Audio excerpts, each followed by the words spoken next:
Well, in just 12 days, the Charlotte City Council will make a final decision on its budget. But as elected officials come up with a spending plan, WCNC Charlotte anchor Kia Murray shows us a coalition of community leaders who say they have a plan of their own. From Block Love Charlotte to Roof Above, the Public Service Workers Union, more than a dozen local nonprofits and advocacy groups want a hand in helping determine the city's budget. The final vote is expected in a few weeks, but time is winding down to see just whose requests make it in.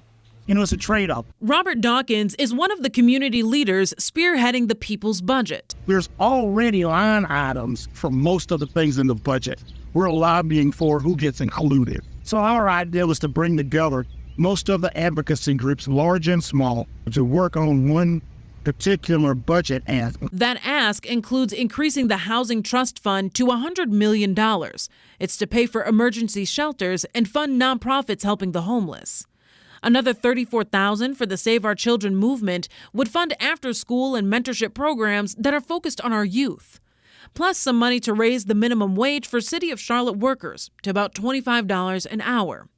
The requests seem to be in line with what elected officials already identified as top priorities. In this community, that people want our city to be safe.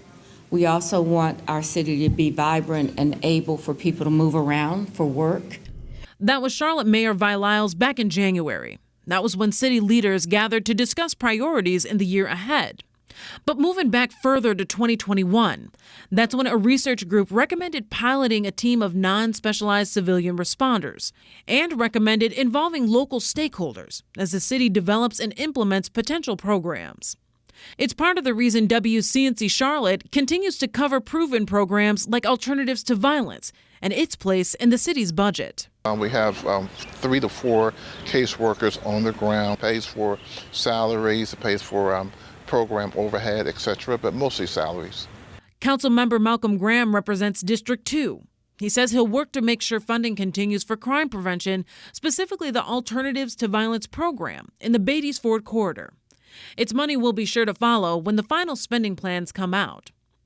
As for the rest of the budget, though, in certain aspects, the spending plan has to grow. That's just to keep up with Charlotte's growth. But all city leaders are considering at least one factor. It's a return on investment.